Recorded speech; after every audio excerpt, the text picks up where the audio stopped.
मुख्यमंत्री विष्णुदेव साय दिल्ली दौरे पर है और हाँ, यहां पर उन्होंने आज केंद्रीय मंत्री तोखन साहू के साथ मिलकर रक्षा मंत्री राजनाथ सिंह से मुलाकात की है। इसी दौरान एयरपोर्ट विस्तार के लिए 100 एकड़ रक्षा भूमि हस्तांतरण पर अहम चर्चा हुई है और इससे एयरपोर्ट विस्तार को नई गति मिलने की संभावनाएं हैं। इसके साथ ही साथ एयरपोर्ट के पास इंडस्ट्रियल पार्क विकसित करने की भी रणनीति बनाई गई है।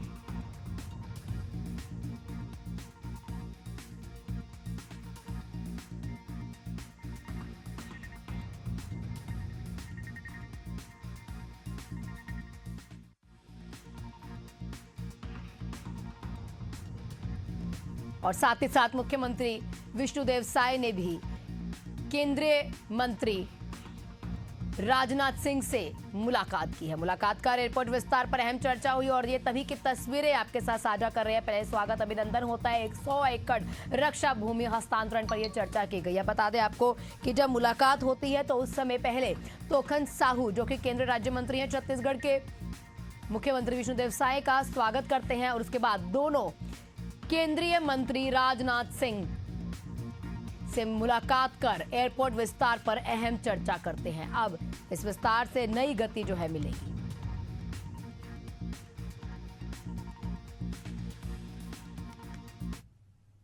राजिम रायपुर मेमू ट्रेन में बड़ा हादसा हुआ है। चलती ट्रेन से बताया जा रहा है कि एक युवक गिर जाता है और युवक की हालत गंभीर बताई जा रही है। ट्रेन पकड़ने की कोशिश के दौरान हादसा हुआ। स्थानीय लोगों ने समय पर अस्पताल उसे पहुंचा दिया। गनीमत यह रही कि समय रहते अस्पताल में उसे भर्ती करवा दिया गया। उसका इलाज अभी जारी है। बड़ी खबर, बड़ी जानकारी आपको दे रहे हैं। राजिम रायपुर मेमू ट्रेन से एक शख्स अचानक से चलती ट्रेन से गिर जाता है। उसकी हालत गंभीर बताई जा रही है। समय रहते वहां लोगों ने उसे अस्पताल में भर्ती करवा दिया। बड़ी खबर, बड़ी जानकारी। स्थानीय लोगों ने समय रहते शख्स को अस्पताल में भर्ती करवाया। मौके पर प्रशासन भी पहुंच चुका था। चलती ट्रेन से एक शख्स अचानक से गिर गया। हमारे साथ हमारे सहयोगी कुलदीप जुड़ चुके हैं तमाम जानकारियों के साथ। कुलदीप, क्या अपडेट आपके पास? शख्स की हालत कैसी है? देखिए, ये जो पूरा मामला है ये मानीचौर स्टेशन का है। जब जो युवक है वो ट्रेन से उतरकर टिकट ले रहा था, इस पर अचानक जो है कि वह ट्रेन वहां से छूट गई और वह ट्रेन में चढ़ने लगा। जैसे ही वह ट्रेन में चढ़ा तो तब वहां से वो ट्रेन से गिर गया, जिसके बाद वह गंभीर उससे घायल हुआ है। फिलहाल जो उसकी स्थिति जो है कि सामान्य बताई जा रही है। उसे अस्पताल में जो है कि भर्ती किया गया है। जो घायल युवक है वो बताया जा रहा है कि दूर का रहने वाला है, लेकिन फिलहाल वह नवापारा में रहकर काम करता है। जी, आपसे ये भी समझना चाहेंगे कि ये शख्स जो ट्रेन में था, क्या ये किसी और जा रहा था या फिर वहां ट्रेन में पास में खड़ा था? थोड़ा ये समझाइए कि शख्स अचानक से गिर कैसे गया। जी देखिए, यह जो है कि बिना टिकट लिए जो है कि रांची से ट्रेन में चढ़ गया था, जिसके बाद ये मानीचौर स्टेशन पर उतरकर टिकट लेने ही उतरा था, तभी तक ट्रेन जो है कि छूट गई और वह उसी जो दौरान ये हादसा हुआ है। जी ठीक, कुलदीप, आप नजर बनाए रखिएगा। आपका बहुत बहुत शुक्रिया तमाम जानकारी के लिए। बताया जा रहा है कि शख्स बिना टिकट के ट्रेन में चढ़ा था और उसके बाद जैसे ही टिकट लेने के लिए उतरता है और उसी दौरान ये हादसा हो जाता है। इसी बीच राजधानी रायपुर से बड़ी खबर आ रही है, जहां पर 7 अक्टूबर को गृह मंत्री निवास का घेराव करेगी एनएसयूआई। बढ़ते अपराध और नशाखोरी के खिलाफ यह प्रदर्शन किया जाएगा। रायपुर में छात्र नेताओं पर फर्जी और एफआईआर के साथ साथ अन्य मामले जो दर्ज करवाए जा रहे हैं, इस पूरे मुद्दे को अब उठाया जाएगा। राष्ट्रीय अध्यक्ष वरुण चौधरी प्रदर्शन का नेतृत्व करेंगे। शाम लगभग 4 बजे के आसपास कांग्रेस भवन से ये रैली निकाली जाएगी। बड़ी खबर, बड़ी जानकारी आपको दे रहे हैं राजधानी रायपुर की, जहां पर 7 अक्टूबर को गृह मंत्री निवास का घेराव किया जाएगा। आपको ये बता दें कि अभी हाल ही में पूर्व गृह मंत्री जिस तरीके से आवाज उठा रहे थे और उनको जब हाउस अरेस्ट किया गया, और उसके बाद एक और खबर जो गृह मंत्री के घेराव करने की आ रही है, यहाँ पर गृह मंत्री के आवास का घेराव किया जाएगा। यहाँ एनएसयूआई ये घेराव करेगी। 7 अक्टूबर को गृह मंत्री निवास का घेराव एनएसयूआई करेगी। 2025 दिन मंगलवार को एनएसयूआई के हमारे राष्ट्रीय अध्यक्ष श्री वरुण चौधरी जी का छत्तीसगढ़ आगमन हो रहा है। 1:30 बजे पुराने कांग्रेस भवन गांधी मैदान में प्रदेश कार्यकारिणी की विस्तारित बैठक होगी और उसके बाद वोट चोरी को लेकर हस्ताक्षर अभियान गांधी मैदान में होना है 3 बजे, और 4 बजे गृह मंत्री आवास का घेराव बृहद रूप से छत्तीसगढ़ एनएसयूआई करने जा रही है। जिसकी हमारी मुख्य मांगे हैं कि जिस प्रकार पूरे प्रदेश में भारतीय जनता पार्टी के दबाव में एनएसयूआई के छात्र नेताओं पर लगातार एफआईआर हो रहे हैं, लगातार पूरे प्रदेश में नशा का जो व्यापार है बहुत तेजी से अवैध तरीके से बढ़ता जा रहा है और पूरे प्रदेश में अपराध जिस प्रकार से अपने पैर लगातार पसार रही है और कानून व्यवस्था पूरी तरीके से यहाँ पर ढुलमुल रवैया अपना रही है, इन सभी मुद्दों को लेकर छत्तीसगढ़ एनएसयूआई गृह मंत्री के आवास का घेराव करने जा रही है। हमारे साथ हमारे सहयोगी इम्तियाज जुड़ चुके हैं तमाम जानकारियों के साथ। इम्तियाज, क्या अपडेट आपके पास? जो आंकड़ा है, क्या लगातार ये आंकड़ा एनएसयूआई के द्वारा रखा जा रहा है कि किस तरीके के अपराध जो हैं बढ़ते जा रहे हैं? क्या आंकड़ा 2025 का रखा गया? क्योंकि अगर देखा जाए एनसीआरबी के डेटा के हिसाब से 2021 या 2022 के बाद तो आंकड़े नहीं आए, तो क्या कुछ जो ठोस चीजें हैं जो एनएसयूआई के द्वारा रखी जाएंगी पटल पर? देखिए, बिल्कुल जिस तरीके से एनएसयूआई का यह गृह मंत्री का घेराव है कल होने वाला है और शाम लगभग 4 बजे गृह मंत्री के जो निवास है उनका घेराव करेंगे और ये रैली जो है कांग्रेस भवन से निकलकर गृह मंत्री आवास तक पहुंचेगी। कहीं न कहीं जिस तरीके से इनका आरोप रहा है एनएसयूआई का कि फर्जी धाराओं में या फिर ऐसे कहीं न कहीं जो एनएसयूआई के कार्यकर्ता है उन पे लगातार जो है अपराध दर्ज हो रहे हैं, उन पे एफआईआर हो रही है, जिसको लेकर ये जो है कल गृह मंत्री के निवास का घेराव करने वाले हैं। वही अगर बात करें तो ये जो घेराव होने वाला है वो राष्ट्रीय अध्यक्ष वरुण चौधरी के नेतृत्व में होंगे। तो वरुण चौधरी कल छत्तीसगढ़ भी पहुंच रहे, राजधानी रायपुर पहुंचेंगे और उनके नेतृत्व में ये घेराव होगी।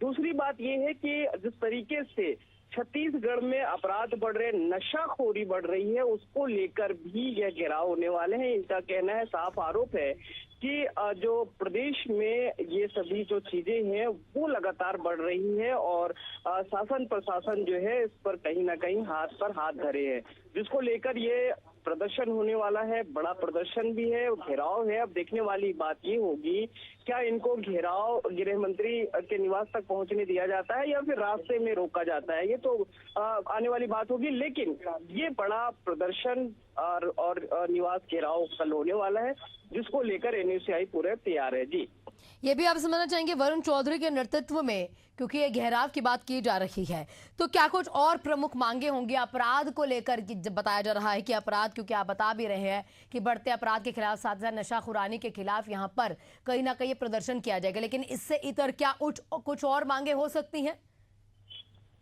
देखिए, हाँ ना, जिस तरीके से लगातार कांग्रेसी या फिर एनएसयूआई लगातार जो मांग कर रहे हैं कि अपराध पे कंट्रोल हो, लॉ एंड ऑर्डर जो है वो सुधरे, जिस तरीके से एनसीबी की रिपोर्ट पिछले बार आई है उसको लेकर भी इनका कहना है कि कहीं ना कहीं ये सभी जो बुजुर्गों की, चाहे वो मौत की बात हो या फिर ऑनलाइन सट्टा की बात हो कि छत्तीसगढ़ का पहला नंबर आया है, तो कहीं ना कहीं इन सभी चीजों पे कंट्रोल हो, इसको लेकर भी ये प्रदर्शन होने वाला है, घेराव होने वाला है। और लगातार एनएसयूआई के कार्यकर्ता, चाहे शिक्षा व्यवस्था में घोटाला हो या फिर स्कूल में किसी तरीके से फर्जीवाड़ा हो, इसको लेकर भी प्रदर्शन करते नजर आए हैं और कहीं ना कहीं इन सभी चीजों को लेकर कल आक्रोश जो है वो देखने को मिलेगी। और जिस तरीके से ये प्रदर्शन होने वाला है, कहीं ना कहीं ये भी होगा कि इनकी मांगे ये भी है कि प्रदेश में जो लॉ एंड ऑर्डर है वो सुधरे और जो आवाज उठा रहे हैं, हक की आवाज उठा रहे हैं, उन पे फर्जी एफआईआर ना हो। क्योंकि पिछले बार जो है कांग्रेस, ये एनएसयूआई के कई महामंत्री हैं या फिर इनके जो कार्यकर्ता हैं उन पे एफआईआर हुए हैं, चाहे वो बिलासपुर में हो, रायपुर में हो। इसको लेकर भी ये आक्रोशित है, जिसको लेकर ये प्रदर्शन और कल गृह मंत्री का निवास घेराव होने वाले। जी ठीक, इम्तियाज, आप नजर बनाए रखिएगा, आपसे लगातार अपडेट लेते रहेंगे। आपका बहुत बहुत शुक्रिया तमाम जानकारियों के लिए।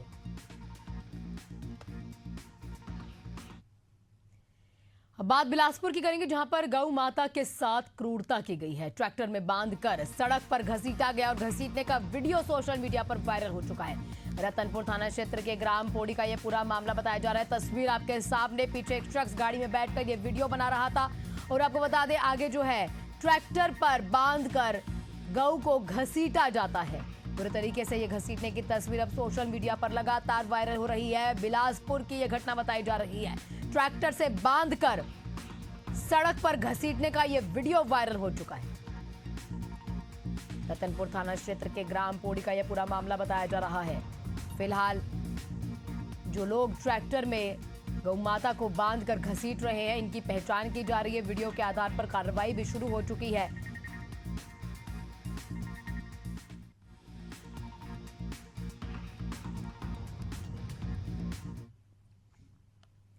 इसी बीच एक और बड़ी खबर रायपुर से आ रही है, जहां पर पुलिसकर्मी पर तलवार से हमला हुआ है। बदमाश को पकड़ने पहुंचे आरक्षक पर यह हमला किया गया है।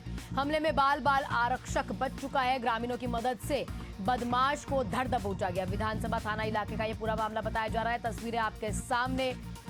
ग्रामीणों की मदद से बदमाश को दबोचा गया। बता दें आपको, जो तस्वीर सामने आई है, विधानसभा इलाके का यह पूरा मामला बताया जा रहा है। बड़ी खबर, बड़ी जानकारी राजधानी रायपुर से। पुलिसकर्मी पर तलवार से इस शख्स ने हमला किया और उसके बाद भागने की कोशिश करता है। बदमाश को पकड़ने के लिए आरक्षक पर हमला क्योंकि इस शख्स ने किया और उसके बाद लोगों ने सजगता दिखाते हुए इसको पकड़ लिया।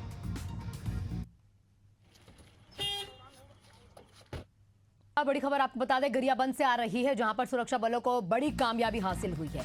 1-1 लाख के 3 इनामी नक्सलियों ने आत्मसमर्पण कर दिया है। नागेश कवासी, जैनी मड़कम, मनीला कवासी, इन्होंने सरेंडर कर दिया है। ओडिशा स्टेट कमेटी से जुड़े हुए थे तीनों सक्रिय नक्सली और सरेंडर कर दिया है, हथियार डाल दिए हैं। मेटाल मुठभेड़ के साथ साथ कई बड़ी नक्सली वारदातों में ये शामिल थे। सरकार की आत्मसमर्पण और पुनर्वास नीति से प्रभावित होकर इन्होंने सरेंडर किया है। बड़ी खबर, बड़ी जानकारी आपको दे रहे हैं। 1-1 लाख के 3 इनामी नक्सलियों ने आत्मसमर्पण कर दिया है। बड़ी खबर, नागेश कवासी, जैनी मड़कम और मनीला कवासी ने आत्मसमर्पण किया।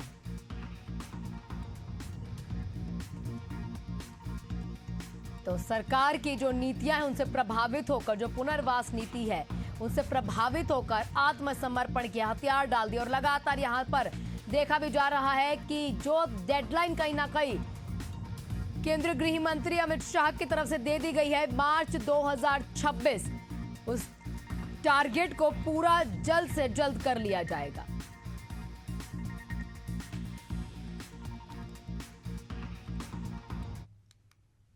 और इसी बीच एक और बड़ी खबर उत्तर प्रदेश का अयोध्या से आ रही है, जहां पर दीपावली में योगी सरकार अपना ही रिकॉर्ड तोड़ देगी।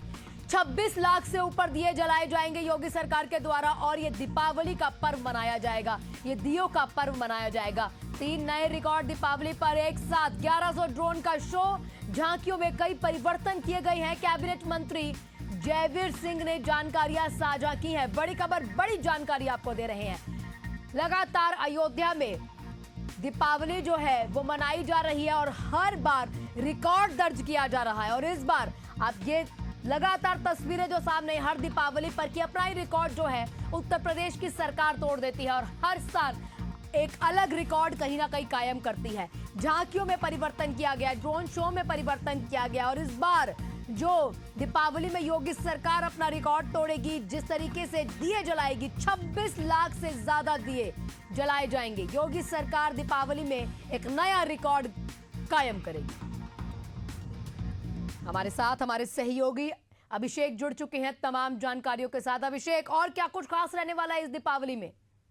देखिए, अयोध्या में राम मंदिर प्राण प्रतिष्ठा के बाद और राम मंदिर प्राण प्रतिष्ठा के पहले योगी सरकार का ये प्लान पहले से ही रहा है कि अयोध्या में हर वर्ष दीपोत्सव का जो रिकॉर्ड है अपना ही रिकॉर्ड तोड़ा जाए। और योगी सरकार ने पिछले कई वर्षों में ये करके भी दिखाया है कि हर दीपोत्सव पर वो अपना ही रिकॉर्ड तोड़ती है। तो प्राण प्रतिष्ठा का ये दूसरा वर्ष है और प्राण प्रतिष्ठा के बाद ये दूसरा दीपोत्सव है। तो ऐसे में 26 लाख से ज्यादा दिए जलाए जाएंगे। कैबिनेट मंत्री यूपी सरकार के पर्यटन एवं कैबिनेट मंत्री जयवीर सिंह ने ये जानकारी दी है। इस बार योगी सरकार दीपावली पर 3 बड़े रिकॉर्ड बनाएगी। 26 लाख से ज्यादा दिए जलाए जाएंगे। सरयू तट पर 1251 दिए जलाए जाएंगे। पिछली बार 1100 दिए जलाए गए थे सरयू तट पर और एक साथ 1100 ड्रोन के शो देखने को मिलेंगे। इसके साथ ही झांकियों में भी कई सारे परिवर्तन किए हैं, कई अलग अलग तरीके की झांकियां निकाली जाएंगी। तो प्लान बिल्कुल तैयार है यूपी सरकार का और हर वर्ष जो अपना ही रिकॉर्ड तोड़ने का प्लान होता है उस पर योगी सरकार इस बार भी काम कर रही है। 26 लाख से ज्यादा दिए जलाए जाएंगे और 1100 से अधिक ड्रोन शो एक साथ देखने को मिलेंगे, जहां 1100 से अधिक ड्रोन एक बार में करतब दिखाएंगे। वहीं सरयू के तट पर 1251 दीप जलाए जाएंगे, पिछली बार 1100 दिए जलाए गए थे। झांकियों में भी परिवर्तन किया गया है, सांस्कृतिक कार्यक्रम भी होंगे, विदेशी मेहमान भी इस दौरान मौजूद रहेंगे और प्रभु राम बिल्कुल। और देखना यह भी होगा 56 घाटों पर जो ये दियों की अद्भुत आभा कहीं ना कहीं सजाई जाएगी। ये जो दीपावली पर तस्वीर सामने आएगी, इसमें जो रिकॉर्ड कहीं ना कहीं उत्तर प्रदेश की सरकार एक बार फिर से दर्ज करेगी, वो तस्वीर जल्द सामने आ जाए। आपको बता दें, बहुत बहुत शुक्रिया अभिषेक तमाम जानकारियों के लिए। यहाँ साफ सफाई का कार्यक्रम शुरू हो चुका है और सुरक्षा के मद्देनजर एनडीआरएफ की टीम के साथ कुछ वॉलंटियर्स भी वहां पर मौजूद रहेंगे। और इसी बीच एक और बड़ी खबर उत्तराखंड से आ रही है। मुख्यमंत्री पुष्कर सिंह धामी का आज ऋषिकेश का दौरा है। सरस मेले का उद्घाटन करेंगे मुख्यमंत्री सीएम धामी।